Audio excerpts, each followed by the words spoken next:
ప్రియ క్రైస్తవ సహోదరి సహోదరులారా, చర్చిలో ఒకలాగా, బయట ఒకలాగా, ఒక మనిషి దగ్గర ఒకలాగా, ఇంకో మనిషి ఇంకొకలాగా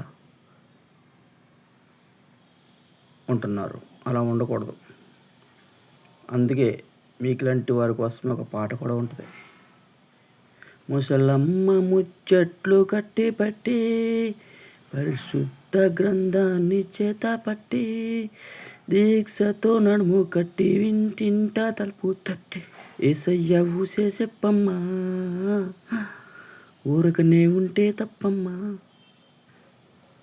ఈ పాట మనందరి కోసం, మనం దేవుడి కోసం ప్రకటించాలి తప్ప దేవుని కించపరిచే విధంగా ఉండకూడదు. అంటే మనం దేవుని మోసపడుతున్నాం. ఇంట్లో ఒకలాగా, బయట ఒకలాగా, ఇదిలో ఒకలాగా, చర్చిలో ఒకలాగా ఉంటున్నాం. ఎనీ టైం ఎక్కడన్నా ఒకేలా ఉండాలి. అలా నేర్చుకోండి. ఆత్మతో సత్యముతో దేవుణ్ణి ఆరాధిస్తున్నాం వాళ్ళు మనం.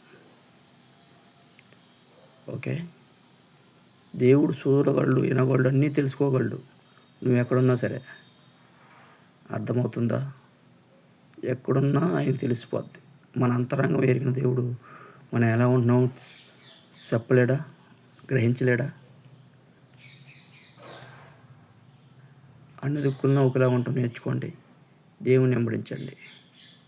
ఈ పరిశుద్ధ వాక్యం దేవుడు దీవించి ఆశీర్వదించును గాక. ఆమేన్.